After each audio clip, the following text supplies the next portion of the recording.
pen and paper on this player. Haters old news, money on the other line. So I'm not gonna. Ladies and gentlemen, welcome back to another edition of I'm Not Gonna Hold You, the off-season, special off-season interview series that we'll be having here, talking with a whole bunch of creators, entrepreneurs, journalists out here in the entertainment media space, man. Of course, I'm your host, Scott. You want to follow me on Twitter at BarbChairScott. This wonderful network that this show is on, HNB Media. You can follow HNB Media at HNB Media TV on Twitter, at HNB Media on Instagram, and of course follow the Barber's Chair Network, where you can hear the audio of this at Barber's Chair Net on Twitter and Instagram. Subscribe to our Patreon, patreon.com/Barber's Chair Network, man. And we've got another special guest here, man. We've got my guy, a guy who I consider a mentor, a guy who has helped me in really every facet of my entertainment chasing career. My guy Merk Murphy. For those of you who don't know Merk, and if you're from Chicago, I'm pretty sure you know who this man is. I call him the godfather of Chicago because he's had a hand in every movement coming out of the city. And before I give you the floor, I just want to give you all a quick story about how we met. I've known Merk for about 13 years now, 14 years, back in our Facebook days, back when Facebook, was popping. And, we have, this year's NBA the premier debate platform. Right. Exactly. Before Twitter. And it's funny because this year the Celtics in the NBA finals, and our relationship actually started when the Celtics was first in the NBA finals in 2008. And of course, I'm a huge Kobe guy. Paul Pierce and all them was your mans, and we would always go back and forth on this. And then we eventually met. It was me, you, my homie CK, at like a Boston market on like the north side. And this is when I was managing CK, and I was looking for like a performance. And this is when you shout out to the homie Peter Pan. Y'all was doing parties, and y'all did one for the Taste Chicago after party. This is like 2009, and we ain't never met before. First conversation, she's like, yeah, I get y'all a performance slot. You know what I'm saying? And we've been rocking ever since then. So Merk, it's glad to have you on here, man, to talk to you about a whole bunch of stuff. How you feeling? I'm feeling great, man. Just watching you come from like what you were, this young bushy-tailed college student that was trying to figure out his way in the music industry to like putting your real skills to work, man. Like you was a great debater, and you somehow manifested this into an entire network of podcasts. And like, man, I admire what you're doing, bro. Like, and I'm a fan. I subscribe to everything. I'm paying somebody $5 a month. I don't know who it is. I need to upgrade my joint. You know what I'm saying? I need to get the player package. You know what I'm saying? So don't the barber's chair, all extra. Yeah. I mean, you probably got the summer sessions package, which is one of the greatest pods on the internet. Hey, by the man, way. I'm surprised. The most inconsistent podcast of all time. But I'm just glad. That's why I put it on Patreon, because a lot of my people who I talk to don't need to be hearing this shit that we be saying on that show. That's a fact. Definitely gonna hurt the sponsorship dollars. Man, you know I'm just saying it's basically our group chat on audio and video. Now this is really all it is. Shout out to Pav, shout out to Damian, my brother, and shout out to JR Bang. JR Bang is like our sixth man. Whenever my brother or Damian can't make it, because Damian's a married man now. Well, he's not married yet. He will be married next year, so he's already getting married formal.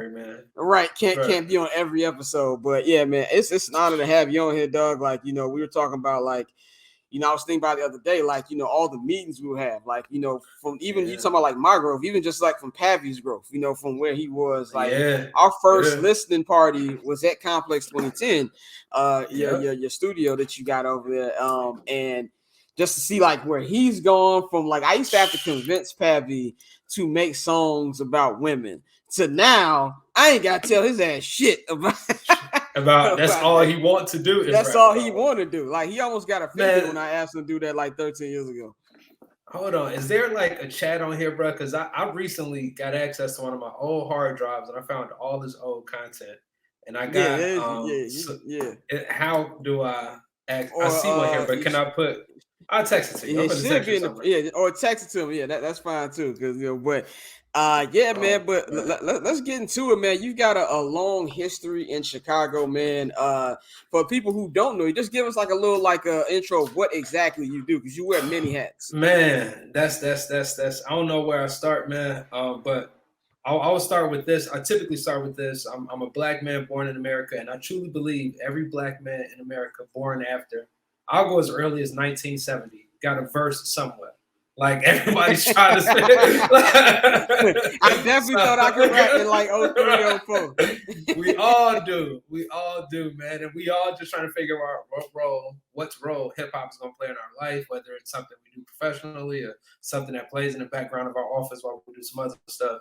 And I was blessed enough to run into much more talented people along the way that A, showed me that I wasn't as good as they were, and B, I grew in love with championing, other people and just congregating. So my whole role started like in the basement of my sister's crib, letting me throw parties down there, the basement apartment I grew up in, having freestyle sessions, and essentially it grew from developing artists or just playing a role in helping market and promote and translate this stuff. I guess the best way I can describe it figuratively, I like, I love my city, not just like, I love my city. And to the point where people like y'all who make that jump to the West Coast be clowning us homers, but we ain't gonna get into that. You know what I'm saying? I get called Hollywood every time I come home. My mama call me rightfully Hollywood. so. I can't even order anything. My brother graduated like a couple weeks ago, and I said, "Oh, this is the only kind of wine y'all got here." She was like, "They go to LA for a little year. Gotta have special wine." Right. On the real, no, he a bud of Merlots now. So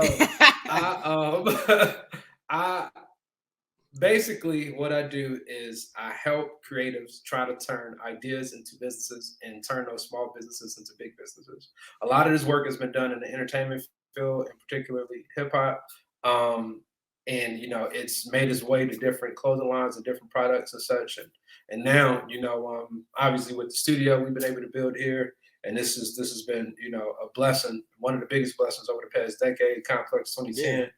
And like now just now, right? Yeah, man. So to have a brick and mortar kind of survive the turbulent times of the music industry is a huge blessing. And now I'm just trying to take these skills, man, and spread them as far as I can, man. So over that course of time, I found myself working with the likes of CNN, producing TV shows, to being a chief, keep grandma house, trying to squeeze, don't like mixes out of them. So, it's been a wide, palette of work, man. So it's kind of hard to really, narrow it into one space.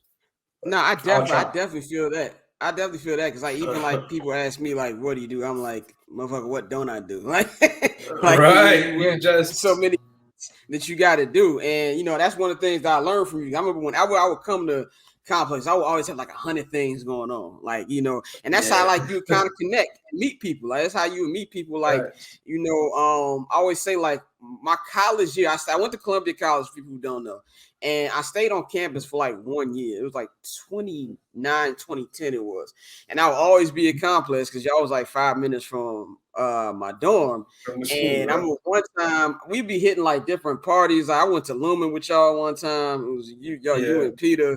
And it was just like all my early Chicago experiences like came through. I was just like learning and picking shit up. So it's like I know what my love for like this whole shit started, but let's talk about from the beginning. You say like you were in these houses, like in the basement of your crib. Like, what was some of the music that you were listening to? Like, what artists you kind of made? Man, I know it's a cliche. How did you fall in love with hip Oh hop? no, how did that start? Nah. You know what though, man? I think that like when I really, really, really realized, it was like when I realized that every great song is already a great song. And what I mean by that is like when I first recognized, like say on Today Was a Good Day and that it was In Between the Sheets, and I'm like, this song was already out. You know what I'm saying? Right. And like just the idea of a sample and how the sample would like somehow within these huge timelines in between the generations. You know what I mean? So, we all got the moms that, got they clean up music, and, that's where, James Brown, Anita Baker, all that stuff. Like I was huge fans of it. But then I would hear people flipping it and the stuff that I was listening to, But I come from that huge East Coast influence, probably like the 13th unrecognized member of the Wu-Tang Clan, all that, you know what I'm saying? Like, so I'm of it, but also like I think that like where it really clicked as a lifestyle for me is like growing up in that like deep, what they call a hip hop golden era, like backpacker regime. I realized there was a lot of arrogance in that shit. Like there was like backpackers can be some of the most judgmental motherfuckers on the face of the earth. You know what I'm saying? That's not hip hop. How dare you make songs for women? Right. How dare you give a fuck? Or like, I don't know.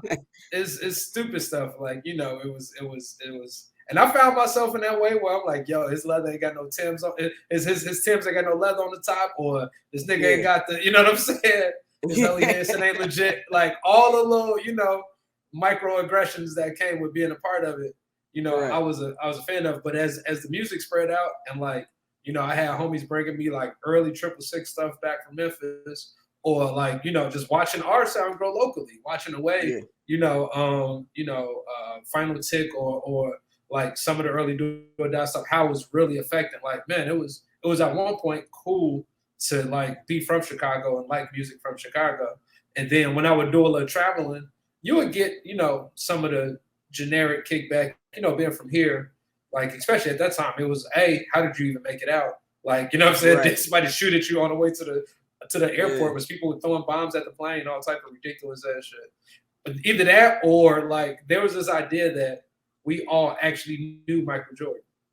Oh, that's the thing about 90s Chicago. And I tell people who not from Chicago, everybody has a Michael Jordan or 90s Bulls run-in story. Like, my godfather was the security for the Bulls in the 90s. Right. My mom claims that I met Scottie Pippen, but where's this picture of me? My mom had a picture of anything else I did as a kid, but you ain't got no picture of me and Scottie Pippen.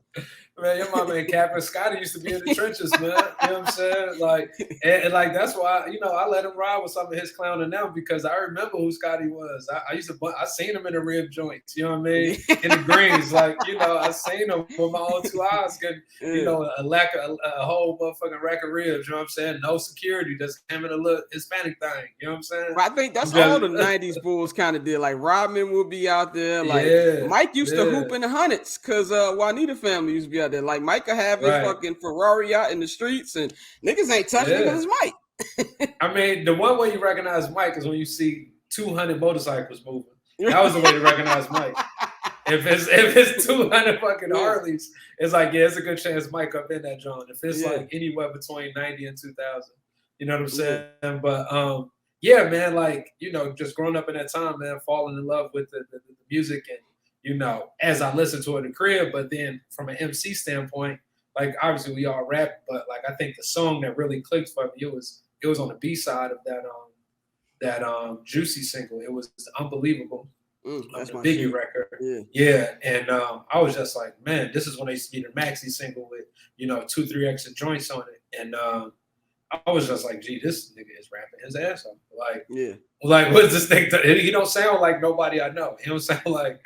The way he put these words together it was something different. And like, from then it was just infectious. You know what I'm saying? So, and it manifested its way into, just congregating around music. Like that's before it was parties. It was like, I get the new CD and niggas are coming to my crib to check it out. You know what I'm saying? Yeah. And you know how I go, you know what I mean? That was essentially the think tank. And we'll sit there and do the same thing we eventually did 10, 15 years later on Facebook and now on Twitter and, you know what I'm saying? Whatever else. And argue about who had the best verse or who should go last or all the other fucking, you know what I mean? I kind of miss those days where I cared about them debates. Now I'm like, bro, I'm like 33, dog. If you don't like what I listen to, I don't give a shit. I really don't give a fuck. Like, you know what I'm saying? Like I don't debate that anymore. But it's like, so when you talk about like, those early beginnings and things, it's like, so what made you like, of course you said every black man I feel like has had a verse. I got some stats to still with. What made you go from, oh, okay, I'm not doing this rap shit, but there's other things I can do in this space that I feel like I would be great at? Well, I think that like, being a musician, at least at that time, it took a certain level of star power And like star power is just, some people just got that it factor. Like when people ask you, like, what do you do? You know what I'm saying? Like, I don't know what you do, but what the hell do we do? And I didn't have that shit, but I recognized it around me. You know what I'm saying? Yeah. So like I never forget, man, my first like at bat at a company was a record label called Gotta Eat Records, Gotta Entertain and Teach. And it's obviously it all starts with family. I got a cousin. My cousin is the one I stopped rapping because I just thought that nigga was so cold it didn't make any sense. You know what I'm saying? Yeah. For me to try. From there, things went on and as things expanded, now we get into like the mid 2000s. I come across a group at the time that I liked how they were moving, and we got to working together. And that group was White Chalk, and that was Peter Pan and Saint Nick, rest in peace. So obviously, like even at Peter Pan, people know today, like he used to rap, he used to be a cold ass rapper at that. You know what I'm saying? But as our relationship grew, like music, it kind of like changed in a sense, like. And not necessarily like better or worse. And some people say it's oversaturated, but I just look at it as more like a therapeutic practice. And like we wanted to create other elements around that therapy. And that's what, the parties came from.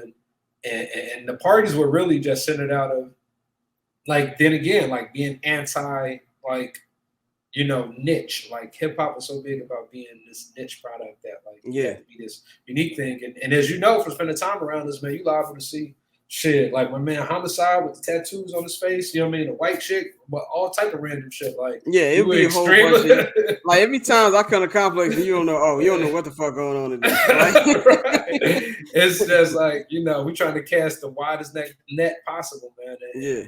And we built our events around that too. It was like, yo, we ain't out here trying to tell people what to wear, what to eat, what to drink. Like, that all felt really judgmental to us. Like, wait, I gotta do this. I gotta, that's all Chicago's about. Like, I gotta have these type of pants on and these shirts. Like, 100%.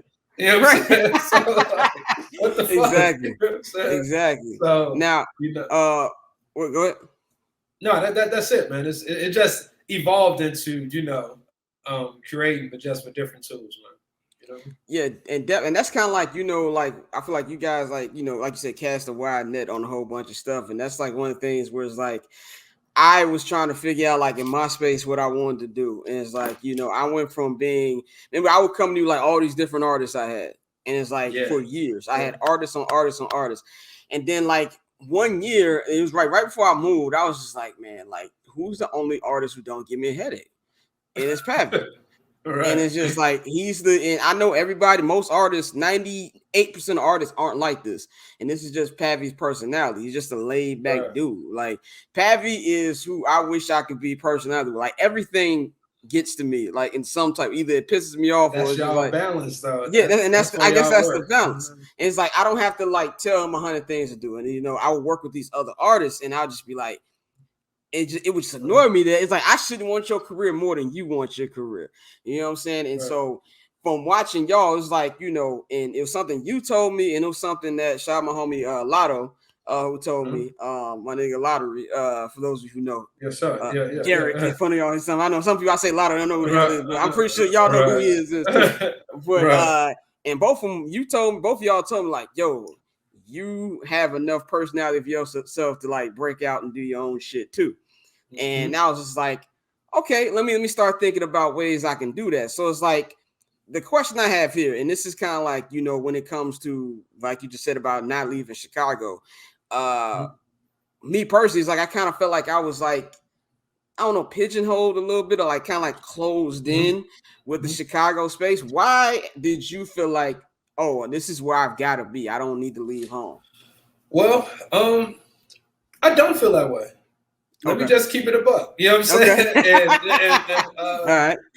And but I also feel like I've developed a lot of tools, a lot of resources here. Not that those resources don't exist in other markets. Every year I make another excuse to stay in Chicago.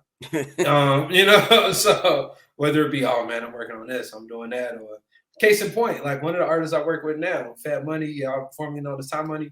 This nigga is in Croatia in the middle of the ocean with Dr. Dre right now and Kanye West. You know what I'm saying? Wow. I'm going to Chicago. That's a hell of a place to be with them two motherfuckers. Yeah, but like it's not out of like, you know, but I think that, you know, for myself, I realize that there's a unique circumstance I've kind of built around myself, which is there's a level of accessibility that I give the city when I'm here. And not everybody recognizes it, and that's fine.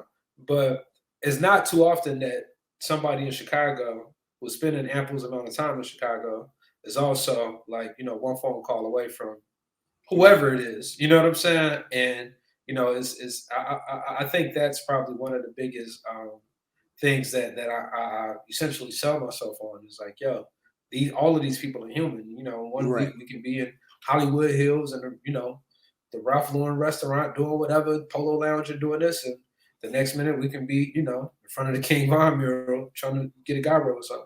You know what I'm saying? So it's like it's a but I think that it's you know, Chicagoans often put a huge mystique on things that's not Chicago.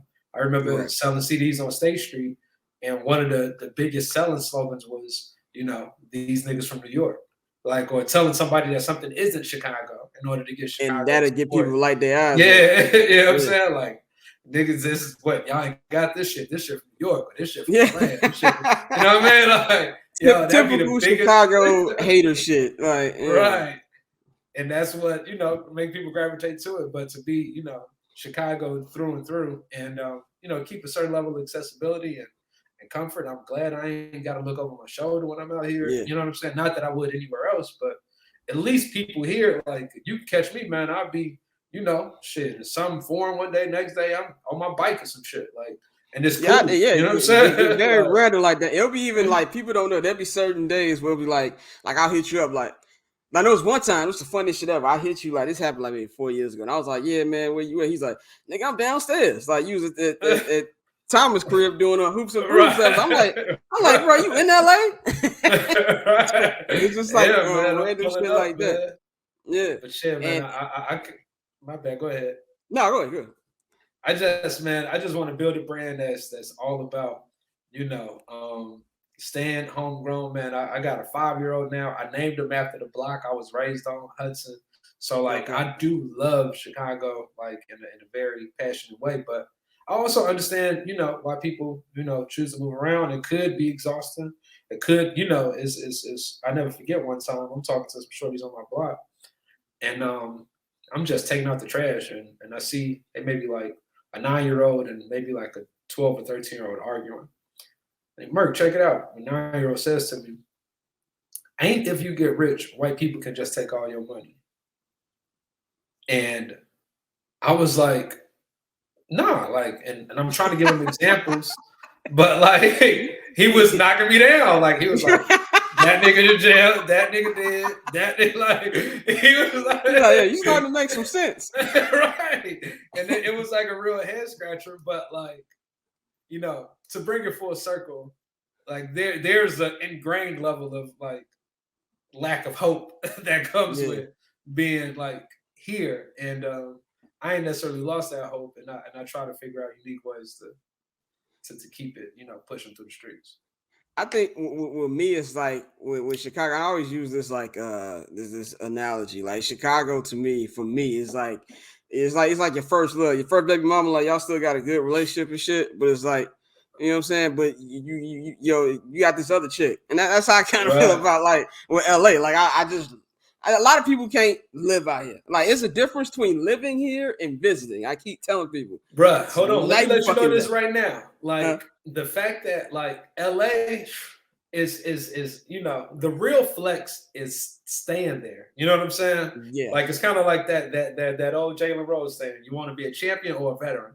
You know what I'm saying? Yeah. Like, and like, you know, the fact that it's not, you know, it's hard to make the league, but man, there's plenty of niggas we see on the return flights. You know what I'm saying? Like, yo, I always say, when you stop seeing palm trees on Instagram, they went back home.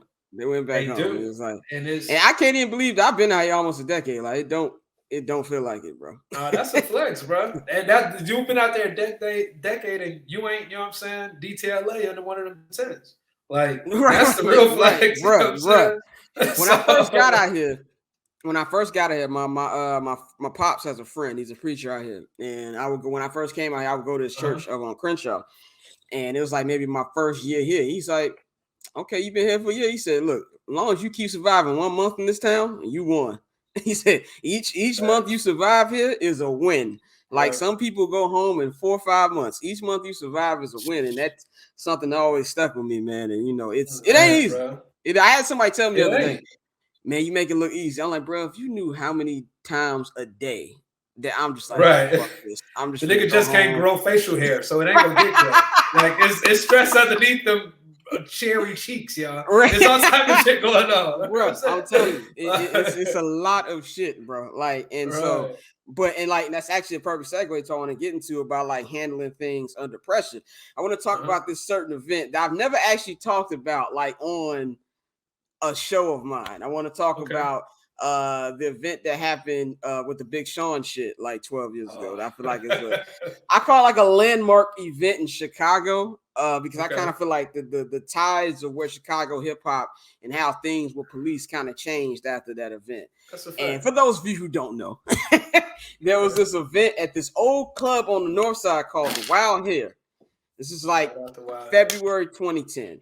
Now, I'm not going to name the names of people who were involved in this because, anyway, I'm not going to go down there. But anyway, there's certain people who were involved. You good, bro. Anybody question, you got to question me. Just know that. No, trust me. I'm not worried about any smoke at all. But I'm just not trying to get messy because I still have thoughts on that 12 years later. But anyway, so there was a show. And it was a show put together. Big Sean was the headliner, and one of the artists who I was managing at the time, Capital K, he was one of the artists on the shit. Now, this was like 12 years ago, so I was 21. I was 21 years old, very, very wet behind the ears. I don't know the politics of these shows. Like, I wouldn't have went for about 100% of this bullshit that I was going for back then. Now, like, it wouldn't even got to that point. So. We're selling all these tickets for these shows, and there had to been like at least 30 opening acts for this show. And we get to like, one of my artists was probably like act number 18 or something OC like that. And we're getting ready to come 18. Up. Yeah, so we're pulling up to the back, and they come back there. The promoter's like, yo, no more performances going on. Big Sean's coming on. And all the other shit. And I'm like, what the fuck? Like, we sold all these tickets, and let's keep it a buck. We bought half of them tickets because we couldn't sell them because how much them shits was costing. So I'm like, man, I just spent like $330 on my own motherfucking money. So I'm pissed off. And I promise you, this scene is like, and even today, it's like in slow motion.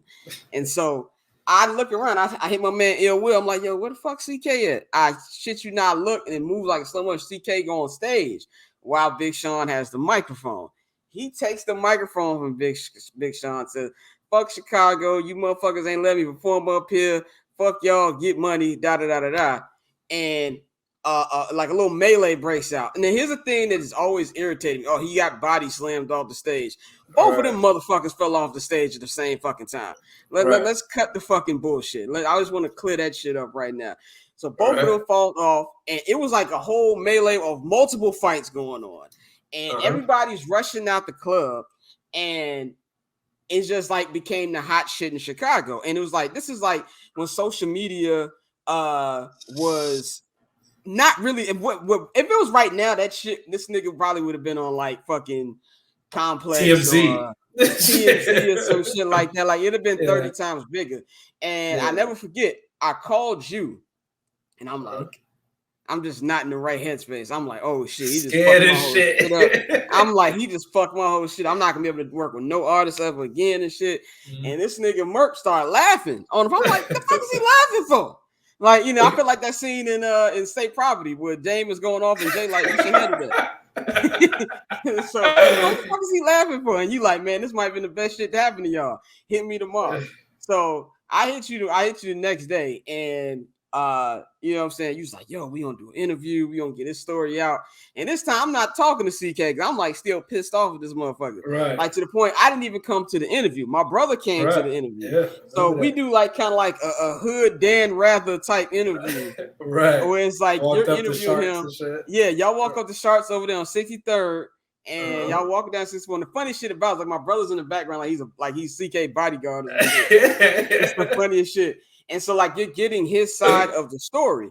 And while this is happening, we get to interview, WGCI reaches out to get an interview. They reached out to me. And this is also, like I said, wet behind the ears, Scott, not knowing the politics of the shit. I'm like, oh, this is the perfect way to get his story out. Instead of thinking, hey, motherfucker, they might edit this shit. This shit ain't gonna be live. And the way they edited it was like CK was apologizing for the shit. And I've known this motherfucker a long time. Like one thing he don't do is apologize. So the whole shit just kind of got like, it was like the hottest shit in Chicago for like a couple months. And it gave him a little momentum for it. We put out a mixtape, but he just didn't have like the work ethic with it to like continue to build up on it. And so that was one of the things that taught me like how to move in crisis and how to like move from that. What was your opinion on my super long story of what this just happened? Man, at first, man, I would like, in all honesty, that's probably my dream job, man. Crisis management in the entertainment business. I want to be like the nigga Olivia Pope out this bitch. You know what I'm saying? But like in that case, though, bro, like I felt like it was the perfect opportunity because y'all stood on the side of righteousness, and like the current was just going in the wrong direction. Yeah. Like everybody was like leaning on this angle of fuck Chicago, and not obviously CK was standing on the merit of fuck the politics of Chicago, fuck this idea of me selling, fucking hundreds of tickets or whatever the case may be, taking my money from my job at McDonald's to give y'all for y'all to finesse me out of a chance to perform. Like fuck that. And there's more artists that are in that position that are in the, say at that time the Big Sean position. And it was more people, even the audience, like even if the crowd knew the story, they would, have to look at themselves like, damn, you know what I mean? He right. I'm number 17 on the list of 30, and I know everybody leaving once Big Sean leave. If I'm an opener, I'm going after him. All the and this is like peak on top, like about to blow up Big Sean. Like this is like when the Lemonade freestyle was popping. Yeah. Right before the single with with Chris Brown came out. Right before that shit came out. But yeah, man, I just think that just the politics of that were all fucked up, and I'm always go be an advocate for the real. And in that case, like, and that was even good timing in the sense that it happened that night. Like World Star posted this whole thing about how this nigga gets into this brawl over saying fuck Chicago. Yeah. And then like within that 20, you got that small window, 25, 24, maybe 35 hours at the time, 48 at max. And within that time, was able to get that interview out and get the actual facts out. And on that interview, CK was real transparent about like, who I am, what I do. And, I sold all these motherfucking tickets and niggas was not going to let me get down. And, and everybody can look at that and be like, man, you know what? You motherfucking right. You know what I'm saying? Yeah, like, and it's like, this was like, remember when Fake Show Drive comments was like the shit? That was like the original like chat rooms, I feel. Right. And that's when I knew this shit was taking off, because you had niggas from CK Hood that was like threatening the promoters. Like, oh, we gonna get on y'all niggas' ass and shit. Like to the point I got motherfuckers, him me up like, man, well, my lawyer gonna talk to you. I'm like, nigga, like, when you sending lawyers over some hood shit, like, I thought you niggas was tough. Like, I felt like 50. Like, I thought you niggas was tough. So I didn't know that happened there. Yeah, it was like niggas was using my government name and shit. I'm like, get the fuck out of here. So it's like with that type of shit. But what I loved about this whole situation is what we made from it. So I remember like maybe it was like a month or two later, and I hit you up, and I'm like, yo, I want to do like a anti event of what we just had, but it's like for all artists, a welcoming community, and we called it the People's Champ Showcase. This was summer of 2010. It was like June 2010. I never forget it because it was like it was actually the day after the Lakers won a championship when Kobe got fired. And I remember that. And so we had that, and when you came to my dorm, in the basement, on the north side, and you came to my dorm, we just started plotting it. And shout out my man G.O.D. Jules. G.O.D. had the hottest video in Chicago. To me, this is still top 5 independent nigga video I've ever seen. Yeah, called All Things Go. And that's that's still one of the hardest records. I love that record still. The video still cold. And you came to my dorm, you're like, yo, we need to get this cat for the show. I'm like, fuck it, let's do it. Let's get him on. And shout out my nigga Austin. Shout out my nigga Ricks, all summer, all them. I went to high school with them niggas. Yeah. And I remember Austin was in the area, and I think like he lost his keys to his house or some shit. He's like, yo, can I spend the night at your dorm? I'm like, yeah, fucking cool. So we playing 2K, and he like, yo, you need to hear my man, the boy Illinois. Like, this motherfucker cold. Yep. I'm like, all right, cool. So he plays for something. I'm like, yo, this nigga cold. So I was like, I hit him up on Twitter, and I'm like, yo, my man's, told me to get up with you. He's all right, cool. So we got him. We got a couple others. My man Dita, shout out to Dita. Dita was on there. Dita HD. Yeah, Jossie was on there. Jossie was my college roommate. Yeah, Jossie was my college roommate. Jossie, that nigga, that was his first time ever rapping in front of people out loud. Yep. In the basement. He had them cool ass shades on. The dark joints. Yeah, the dark shades. He was doing the one hand joint. And we had a couple other people, Reno Chinati. I forgot all about Reno. Sneaker Vixen. She was on there. Of course, CK did a set. And this is what I always call Pavy's grooming moment, because we was like fucking like putting this nigga in boot camp. Like we was like, nah, you ain't getting the set yet. Like we was really like giving him rookie hazing for like a year. We was giving him like SUH shame, because I didn't know how serious he was about it yet. He was still in high school. And so we put this whole show together. And when I tell you it was cracking, bro, like we all know it was like packed, great event. And that was just kind of like, oh, I can do this shit myself moment for me, where I was just kind of like, I don't need to. I feel like I wanted to be so cool, like Chicago inside. And like after that moment, I was like, man, fuck y'all niggas. I can do this shit myself. You know what I'm saying? Really and that's kind of like what would carry me on from there. Like, what's your thoughts about that show? And like, how that kind of like set up like other showcases. I feel like that show to me, and maybe it's just me by being biased. I feel like that show was like the first show where we didn't have like the bullshit ticket selling with Chicago shows from here on out. Yeah, I mean, we just really wanted to build a merit on like legit like support. So like even with the People's Champ and everybody who was able to come through, and that went on. We got a few of them off. I think we ended up doing Gemstones, a few other people but just the idea of what. And like prior to that night at Wild Hair, it was clearly like a numbers game, and people were conditioned to be a part of. I mean, and not saying that clearly like pay to play has been a big thing. That's always been a big thing. It's gonna always be that way. And it's gonna always be that way. And not saying that that's how things need to go and what these opportunities are. Oh, the framework. Everybody with them high Instagram counts and them Spotify playlists. The game is rigged. Right. Hey, man. Like Bodie said. It's real. Yeah, the game is rigged.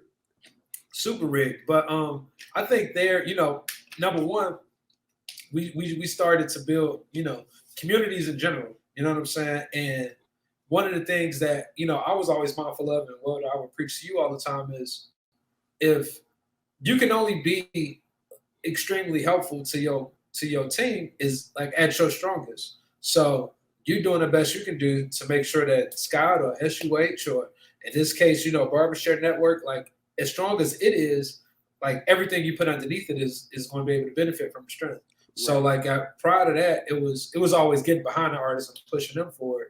Really, when it's about just running as fast as you can, and hopefully this artist keeps up with you. You know what I'm saying? Yeah. So, and that was like, metaphorically one of those situations, but that show, man, shout out my man Shabazz, man. By the way, free Shabazz. I hope he's doing well. That was who had the store. Definitely. Shout out to him. Yeah. But yeah, man, and that's how I've always moved around here, man. Just shaking hands, man, being nice to people and shit. Hopefully paying it forward. But bro, I swear I said that like a couple of days. I was like, the thing about networking that people don't understand is just don't be an asshole. Just don't be an asshole to people. Like when I tell you, I've had the same number since I was a freshman in college. Now, granted, the minute I get a massive check, I am switching up and changing the fuck out of my favorite quote is one of my favorite quotes from Backstage, which I've watched more times than I can count. Was when Method Man was in the back. And he's smoking, him and Redman. He said, I tell y'all to kiss my ass now for when my shit do start falling off. Like, I'm telling you now. Like, but yeah, exactly. I say that shit now. So, but like with all the different movements that you've been involved with in the city, and like I'm gonna give a couple examples, like Chief Keef, who I feel like is Keef is a legend to me. Shout out to Peter. Peter still managing him. Keef is a legend to me. Like he is the man that I feel like turned this Chicago shit legitimate. Like I feel like Chicago, like of course Kanye is Kanye, but when I listen to Kanye, even when I listen to Kanye in high school, I never felt like, oh, this represents me. And not to say that like I was out there wilding like Keith and them niggas, not at all. But like I know more Keith than I know Kanye. So with that, I remember the first time I ever heard Keith, and there's two things. Like I remember with Twitter, like you told me, like I think it's probably like end of 2000, early 2009. You was like, yo, sign up on this app called Twitter. And I was like, what the fuck is a Twitter? And he was like, trust me, this shit is finna take off. And it's like January 2009. I was like, all right, cool. And I signed up on Twitter, and to see what Twitter is at now, I'm like, damn, Merk was right on put the nail on the head. Man, and so, but with Keith, you hit me up like, yo, this is a kid. You know what I'm saying? Like he got, you know, he went was in a shootout with police. You know what I'm saying? This motherfucker can be the hottest shit ever. And I was like, all right, cool. And you sent me like, I think it was the I don't like, no, it was 300. I was like, okay, this ain't like no shit I've seen before. And then like it just like took off from that. So you have the Keith and the whole GBE thing. Like, you know, Dirk is a superstar now. And shout out to Dirk. We had a record with Dirk about 10 years ago. And I'm about to hit you up like, yo, I want Dirk to get on this record with Pavi. And he was like, all right, cool. Be at the studio like 3:30, We get that 3:30, and this is like one of my favorite like Chicago hip hop moments. Like when I tell you, it was like 2 trucks of dreadhead niggas pulling out, and this is like Dirk fresh out of jail. Dirk just got out. King Louis come out, like all the GBEs in that motherfucker, and we all just in there vibing. And I was like, yo, this shit is like, I was like, you've done like multiple things with this. Chance the Rapper, the first ever Chance the Rapper's first show. Pavi was on the first show that Chance Rapper's ever performed at. Like that type of shit be wild. What's your favorite move? What's your favorite movement in Chicago artists that you've worked with being out there? Shit. Favorite movement. The White Chalk one was crazy. Obviously, the Keith one. The thing about the Keith one is that like we talking about at very most maybe like a 50-day window from who is this guy to like superstar. Catastrophic, you know. And at that time we was doing the beach parties. We was doing Spike and Splash. Oh yeah. And I remember it was a director Zay used to always come, and D Gaines used to come with his daddy. You know what I'm saying? His daddy would bring out the D Gaines. Yeah, so and he was telling me like, yeah, man, you know, shooting videos. I seen a couple of them. I'm like, man, put me on the phone with him, man. I talked to Keith on the phone. He say like 3 words because that was him at the time. Just not, he still don't talk. But shit, like it was just, you know, from that to my man Dro. He was like one of the homies I was around at the time. Now forget, Dro was a short, fat dude. Like he was fat as hell at the time. And we were trying to do anything to keep him on board. Dro used to have this True Religion jacket. You know what I'm saying? And that ended up being the same jacket. And drove an Audi. And you hear keep talking about wrecking Audis and stuff. That was Dro Audi. That was his shit.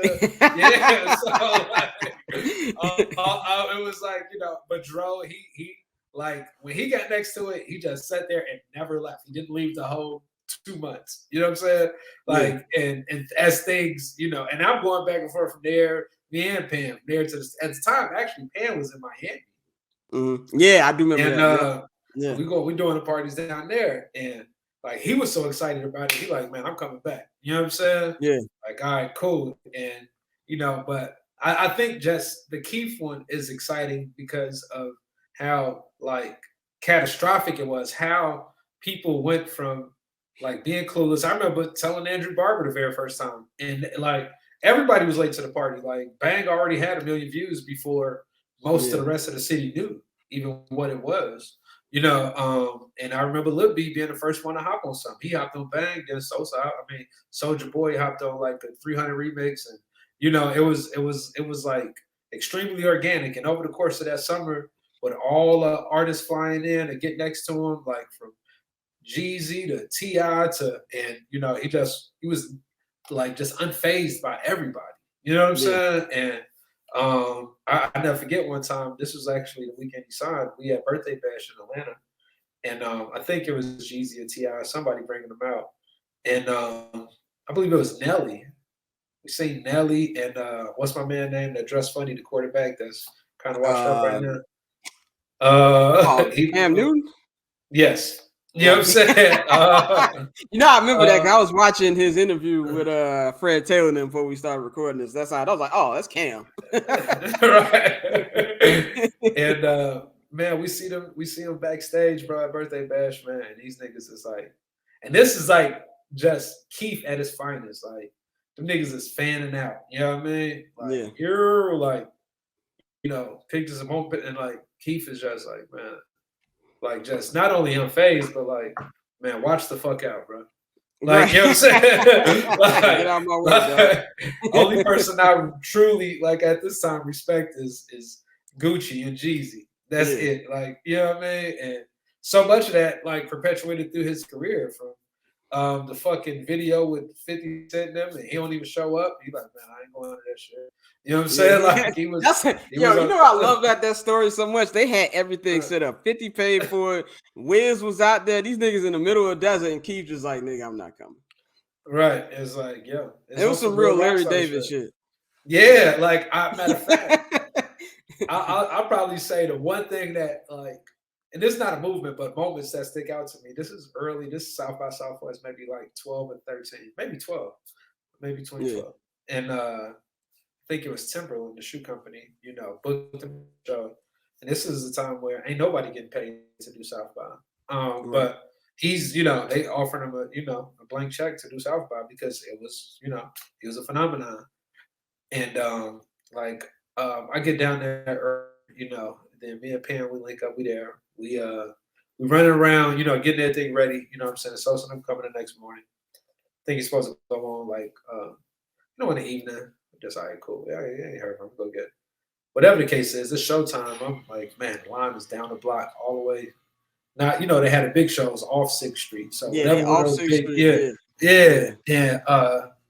It's thousands of people outside, like, man, screaming Sosa, all type of shit, man. Finally get this nigga on the phone. And this nigga is on motherfucking landline.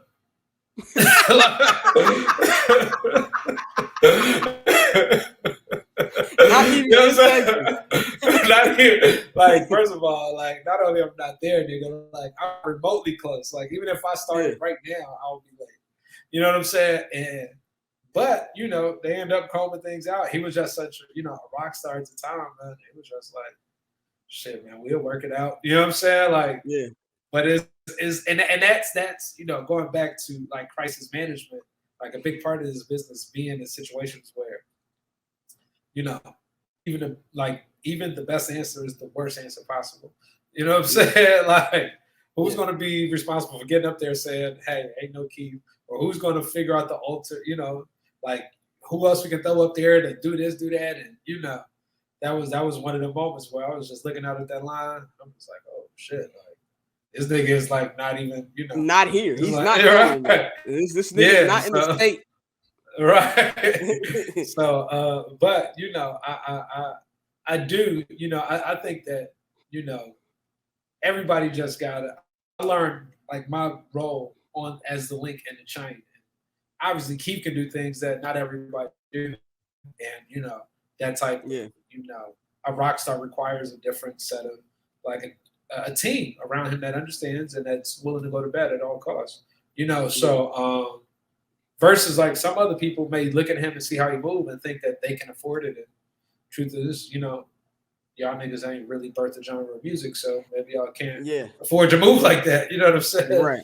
Only superstars can. You do what you in word of future. You do what you want when you're popping. That's one of the best phrases ever. You do what you want when you're popping. Now here's a question I had too. Like, we talk about like that era of like Chicago hip hop, where I kind of feel like really gave Chicago the voice, and kind of like where drill music was birthed there. And also got to give credit to King Louis. King Louis is in regards to movements. Before I even go any further, like in regards to street campaigns, there's only two that like really like separate themselves.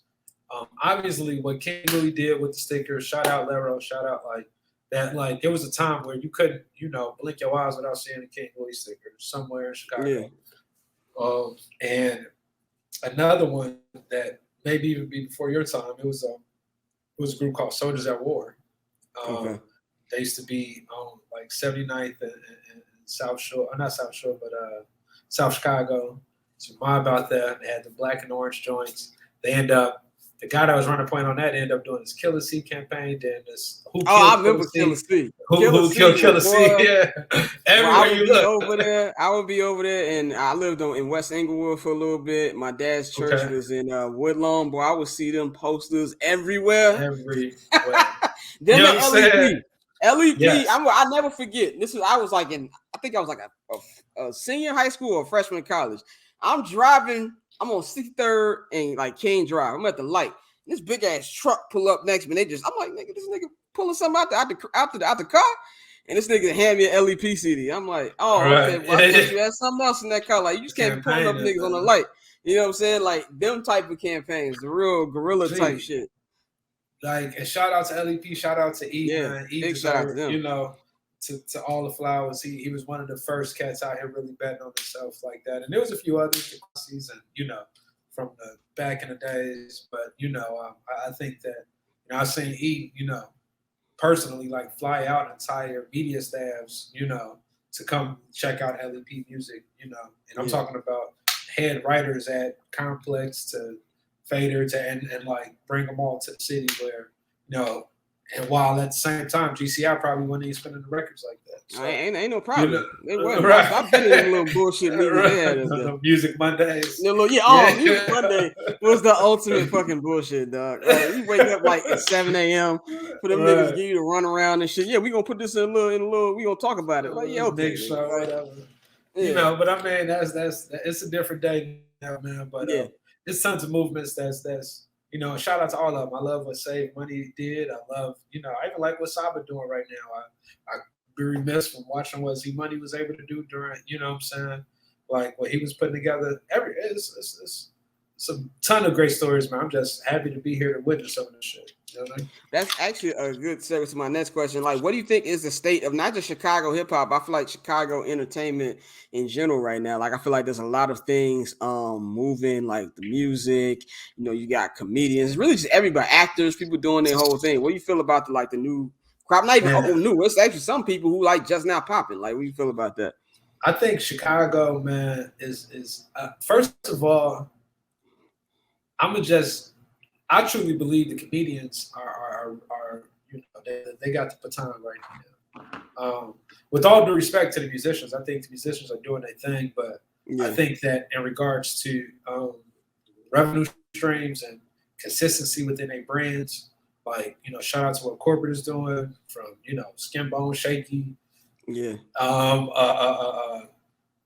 Uncle Hank and Big Lowdown, like all these different guys out here who create content on a daily basis. My man Larry Legend, like that's a fucking, what I'm saying? Like even right now, like say what Larry is doing is there's an artist that may have more followers be popping out here, but their content or their visibility is strongly contingent on, the music.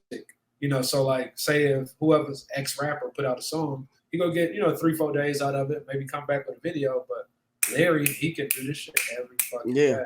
You know what I'm saying? He was on Southside this past season, Yeah, so, and I think that, just the content creators in particular, the ones that's able to make, some light out of such a dark scenario, I think they really got it right now. And the more that artists, I think Chicago is priming itself for a series of content that may come in the form of movies or new TV shows, and you got to shine other things that are happening. And I think that content like that is like we right before our version of, I don't know, maybe say Juice or shit, Power in season 2 of that shit. With Tommy, you know what I'm saying? Like shout out to Joseph Corey, he's a Chicago guy, As a matter of fact, shout out my little homie Ricky Rampage. He just landed on that show. Oh yeah, shout out to Rick, man. Yeah. Shout out to Rick. Rick was cool. He was always one of the people like, I'm gonna get you in tune to Power 92. Like, I always fuck with Rick, man. He was on there. I know a lot of people who working on that show. A lot of Chicago dudes working on that show. Shout out to Chris D. Lofton and everybody who's involved. Yeah, definitely shout out to Chris, man. That's my man. It's big time. I just think, like I say though, we a couple of steps removed from a homegrown piece of content. Like right now, obviously we like the stuff that's happening, with the Shine and with on Power, but I think we, is in the near future we're gonna have that's that FUBU version of what I'm saying, that for us by us, that's like actually reflects it without the manufactured lingo, and all that shit. Yeah, I definitely agree with that, man. One last thing, man, before we wrap this up. Talk about Complex 2010, which is like your I don't even want to call it a studio. I feel like it's a one-stop shop for everything media. It's like a content creator's paradise. Tell me what your original idea with that was 12 years ago and how it's evolved over these 12 years. Well, it was when I got to the Plex, my man KX was there. He was already there. He was already, a name brand, recording engineer, producer, and musician. And it was these different rooms that was, everybody had businesses operating, but it didn't necessarily have a community approach to it.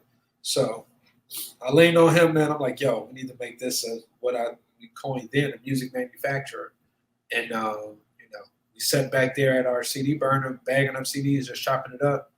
And, the Complex, the name birthed from that. And from there, it kind of transformed into a community. And a big part of what we do is, even like with all of our engineers, these are all people who are probably once getting, say $10, $20 out their own crib. We wanted to build a space where creatives of all walks of life can come and, be able to push their price point, put their clients in a professional environment, but also something that ain't, tightly wound, where you feel like niggas ain't, everybody's approachable and helpful as they can be. So, man, the Plex is developed its own legs in that sense. And, we got a new crop of interns coming in now. Got interns now. Yeah.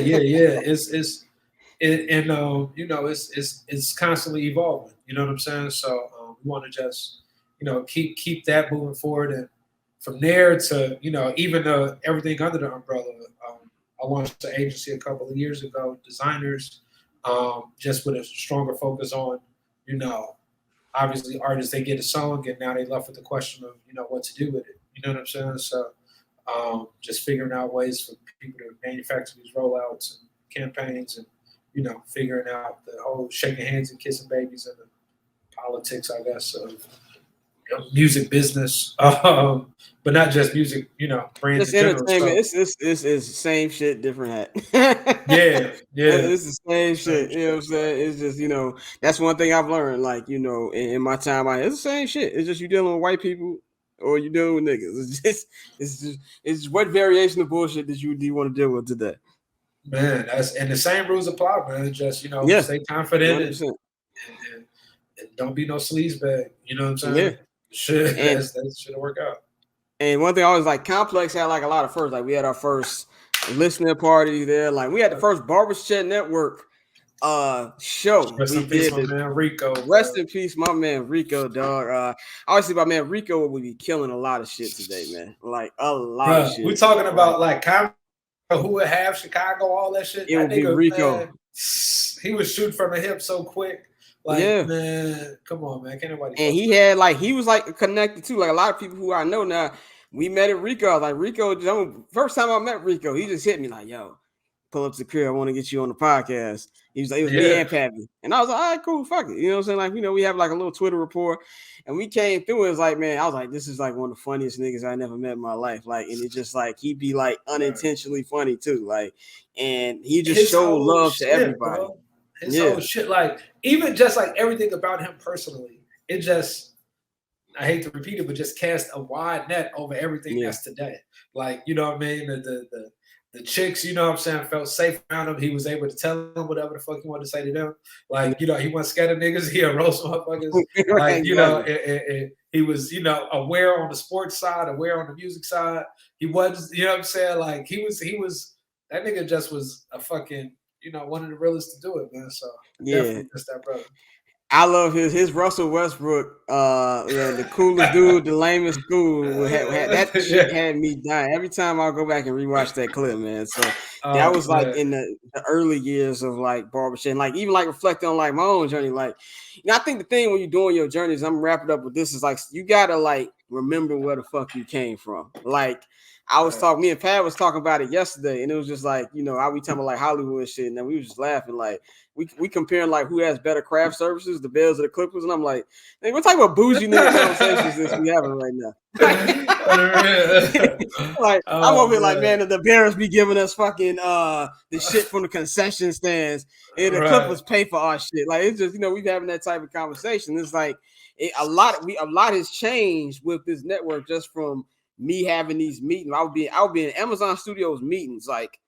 Irritated, like them telling me about black people want to watch this shit, and I'm just like, nah, I gotta make my own shit to see like where we've come from. There is like shit that you gotta appreciate. Like we're in these doors with these people. I have a great relationship with my favorite fucking sports team. Like that type of shit is like mind blowing to me. Like That's like I just oh yeah, I talked to Justin Fields yesterday. Like it's just that shit ain't supposed to be normal.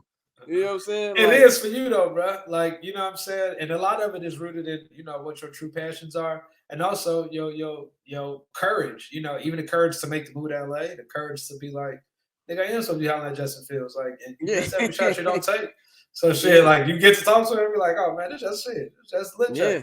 You know what I'm saying? And that's just, like, my brother don't talk that much, around, like he's like comfortable people. And it's like, I had like my first trip up to the Bears practice facility when I was in Chicago a couple weeks ago. And just to see like my first time up there, he like the big man on campus. Like everybody from the WGN camera guy, like, oh, Joe, what's up? Like, hey, I all know this motherfucker. I'm like, this nigga usually don't even talk. So it's like to kind of even see like his growth too. It's like, it's dope to see where everybody came from. And I just wanted to like spotlight, your importance to just not just Chicago, but just like people in general, man, because you've helped me, I feel like more than like a lot of shit that you helped me with to like get to even this point right now. So I definitely appreciate you for coming on and talking on us, man. I just want to give a platform to people, like just shout out people like help me in my journey and shit like that, man. So I was like, man, ain't nobody really got Merk's side of the story, man. Let's talk about this, man. So it's all good, man. I'm cool. I'm comfortable back in the shadows. I like the shade. So, you know what I mean? I wouldn't like the shadows more. Sometimes I have all the video syndrome, and I need to like chill on that a little bit. But that's I got the video from time to time myself, man. So I appreciate you for even having me on. You know what I'm saying? Like, oh, definitely, man. But I'm always holding the flag. So shit. Well, any way I can help. Now, I don't know Barnell Hill shit, man. Like we need a nigga to help. No. When he says he'll help, he's like for real with it, man. But let people know where they can follow you at, how they can get in tune with you or come up to Complex for everything you got going on. Everything that I got going on, man, essentially it's at info.merkify.com. That's MERKIFY.com. Info.merkify.com. That's where all my issues at.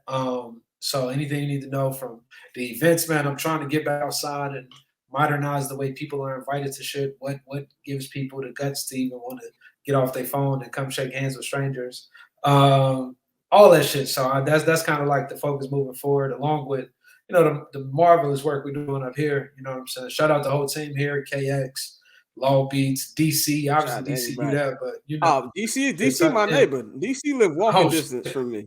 DC, like when I was going to Vegas for the NFL draft, I'm like, let me knock out this gym workout before I get out there. And this motherfucker pull up the light. I'm like, why you doing standing? I'm like, oh shit, DC, what's good? I forgot, like you live walking. Like I can literally walk the DC crib. Like in DC, also he's got his feet planted out here in LA. Like he's the guy. Like Pappy that's still Pappy engineer. Been Pappy engineer for 11 years now. So like we still South Shore.